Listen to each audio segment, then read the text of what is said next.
If you told me that I was absolutely going to fall in love with a naval combat game, I would have told you to take a hike. I can't tell you what side of the boat is starboard, I don't know how far a knot is, and generally my knowledge of the nautical world is pretty lacking. But World of Warships holds a special place in my heart as one of the most enjoyable competitive multiplayer games, period. Whether or not you're a boat person. And I'm not exaggerating or being facetious, I legitimately love this game and it's been a little bit since I've played it. But if you've been watching my content for a while, you'll know that I've made a ton of World of Warships videos. Which is why when Wargaming approached me to sponsor today's video, I was like, yes please. And if you want to know more about World of Warships, you can click the link in the video description or just keep watching the video and see what this game is actually all about. Now, I've been dying to jump back into this game with my 4K monitor and check out the new water graphics and other cool updates. The devs have been busy, constantly adding new ships, events, and cosmetic loot, and even tweaking some of the economy to be a little bit more fair and straightforward. There's a cool event going on right now where two teams have to escort massive airships to an objective, which inevitably leads the two sides into close range combat.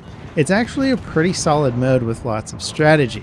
Now that said, the normal game mode, the core of World of Warships, is, dare I say, a nearly perfect 12v12 naval combat experience. It blends aiming skill and extreme shot prediction with movement strategy, class synergies, reconnaissance gameplay, and it adds a ton of knowledge about armor types and other nuanced meta that'll keep the learning curve going on pretty much endlessly. And in one of my first games back, I nearly got a Kraken. Now, a Kraken, for the uninitiated, is getting 5 kills in a single round, which is quite rare in general. And taking my Shimakaze Japanese torpedo destroyer out for a spin brought the endorphins flooding back. And yes, that is a pun because torpedo destroyers do cause lots of flooding. Destroyers, specifically the Japanese line of destroyers, were the class of ship that I used while learning to play World of Warships, and they're probably still my favorite class. Destroyers are basically glass cannons that also function as scouts. Play poorly and you'll be the first to die on your team. Play well and you'll be capping objectives, keeping the enemy spotted for your teammates, and nailing torpedo hits for huge damage. Now, I've always found it challenging to try and convey the cool factor of World of Warships because when you're watching the gameplay, you're like, oh, it's some boats shooting at each other. But the nuances and strategy of the gameplay are extremely deep. So I thought it would be cool to walk you guys through around, explain my thought process, what's going on with the overall strategy, and why I think it's just so cool and so much fun to play. So here we are at the start of a round. You can see the team roster at the top of the screen. There's 4 destroyers, 4 cruisers, and 4 battleships. I can actually open the scoreboard to see a more detailed loadout of what my opponents are running, which can be very important because certain ships have certain radar ranges or detection radiuses that it can help to be aware of when you start playing at a higher level.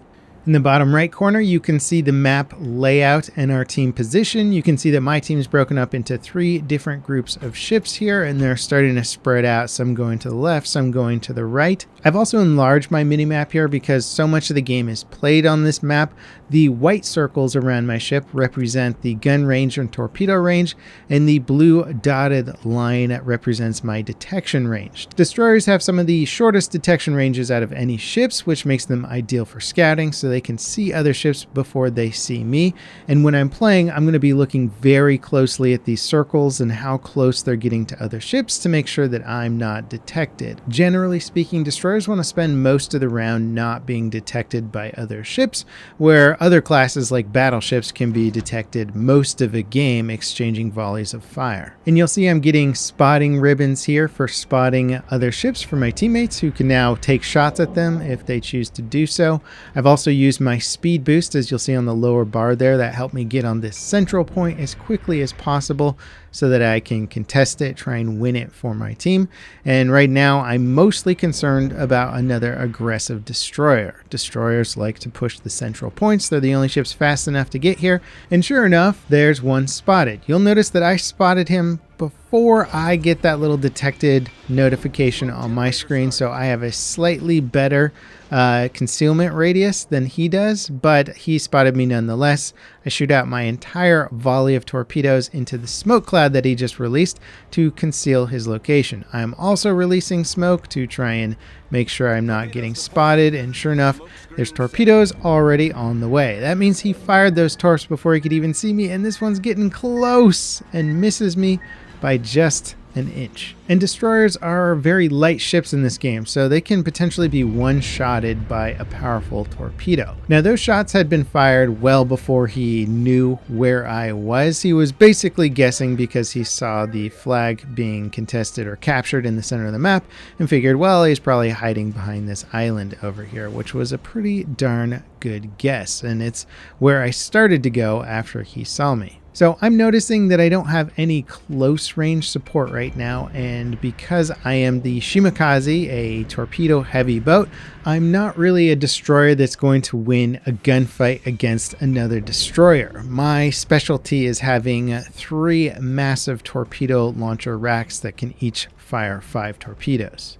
So I'm just putting some distance between me and him, pulling back out to some mountain cover, some island cover, and what do we see here? A cruiser is pulling in to actually support him now. So it's good that I'm putting some distance there and sort of being really aware of where my team is and how well they're set up to support me. Cruisers are extremely dangerous to destroyers because they have radar which can spot you at pretty considerable range no matter if you're in a smoke cloud or not. And if I'm not behind cover or in a situation where I can make a quick getaway, I can start taking massive volleys of broadside fire, and other ships that are fully concealed in smoke can then start firing at me too. So I see the cruiser coming and I fire some torpedoes in anticipation of him approaching, and also just in case the destroyer's being aggressive and coming my way. I put out a pretty good spread there.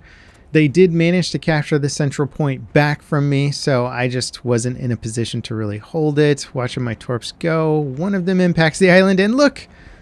The enemy destroyer is coming around the corner there and takes 2 direct torpedo hits for an instant kill. Those are basically some of the best, most rewarding kills you can get, and check it out, he also pre-fired torpedoes where he thought I was going to be. Not a bad prediction, but that is what so much of destroyer gameplay is trying to predict and anticipate where your enemies are going to be, especially when playing with like tier 10 ships and stuff like that. Players are not going to often move their ships in straight lines or really predictive paths a lot, so a lot of your torpedo timing has to be really trying to anticipate what your opponent's going to do, where they're going to turn to, where they should be, where you would be if you were them. So there's a lot of mental games there, and I just happen to get that one right. And it is very, very rewarding when you hit those shots.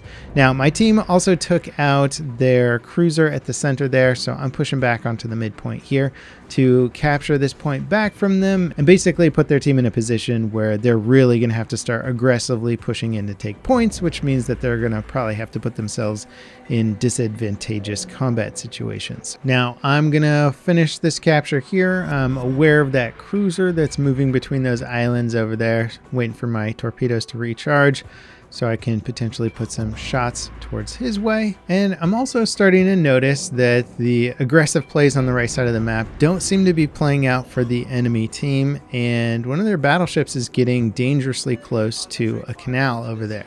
Now, battleships are extremely vulnerable to destroyers, especially torpedo-heavy destroyers, because if a destroyer doesn't want a battleship to see it, it's not going to see it because they're big, they're slow. Destroyers can generally dictate the engagement, but these canal fights, fighting in between islands here, gets tricky for both players because you have to be really aware of your maneuverability and what routes are available to you to try and maintain distance or concealment.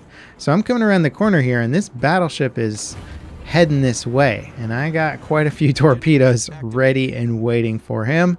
So I'm kind of putting one directly on the mark of where I'm predicting him to go, and I'm putting one slightly to the right because it looks like he could very easily turn to the left on his screen. So I'm just hoping that I predicted those shots correctly. Now, I get spotted by him, which is an error on my part. Generally, you don't want to get spotted. His secondary weapons are opening up fire on me and catch my ship on fire, but luckily one of my torpedoes hits him just in time. I was debating whether or not to use smoke right there to conceal myself, but the torpedo hit in the nick of time and I didn't have to waste a smoke. So there we go. Took down a battleship that was already getting hammered. He was probably done for as is, but it's always nice to get those killing shots. Now that I'm not in immediate danger, I'm sort of surveying the battlefield, seeing how my team is spread out, what targets I can go for.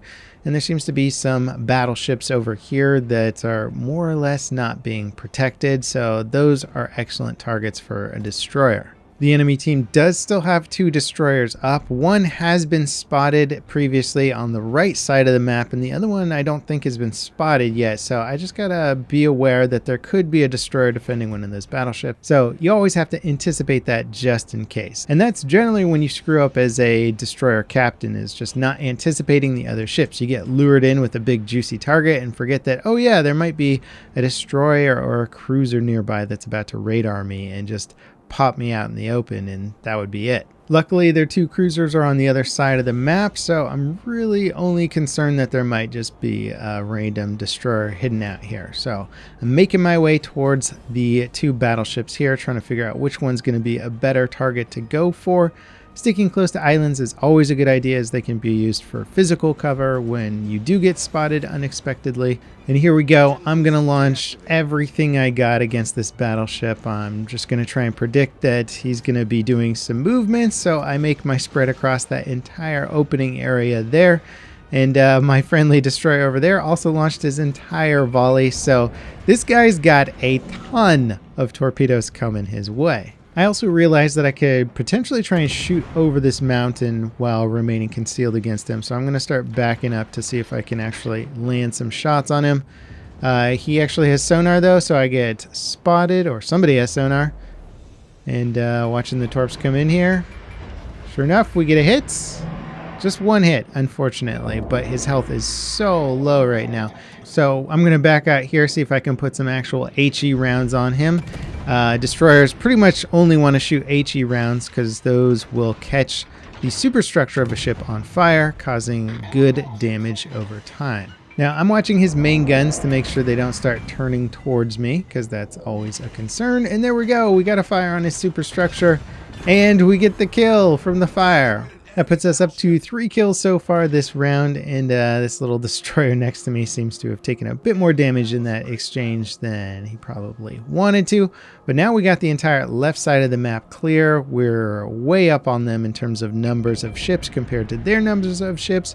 So it's time to start making our way back to the right side of the map, where their team still has a little bit of dominance, but I imagine it's not going to last long.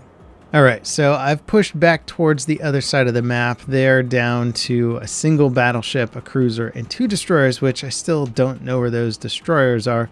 But this battleship is mostly full health, and he's exchanging fire with one of our battleships.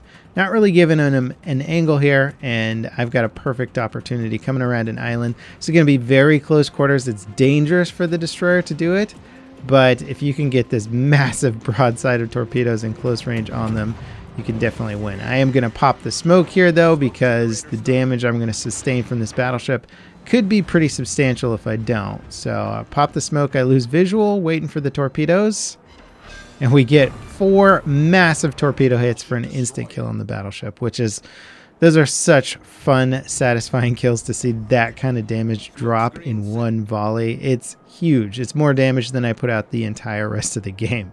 Now, that's 4 kills there, and I was hoping that one of those little destroyers would pop up with like low health and I could nab another easy kill and get a Kraken out of the round. That would be epic, but unfortunately it never happened. Now, I had a bunch of other really good rounds getting back into it. I love playing as the Jean Bart French battleship. It's been cool seeing the updated visuals. The water looks so much better than it did before. The wake effects as your ship is moving through the water looks really nice, really realistic.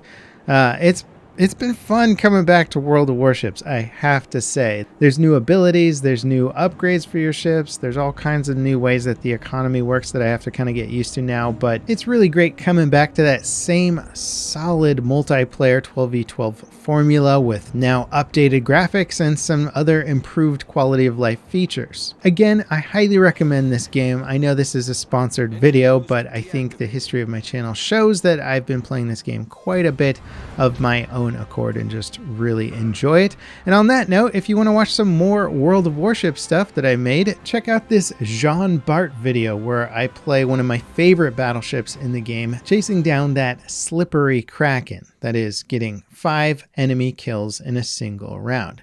As always, guys, thanks for watching, and I'll see you next time. This is Level Cap, signing off.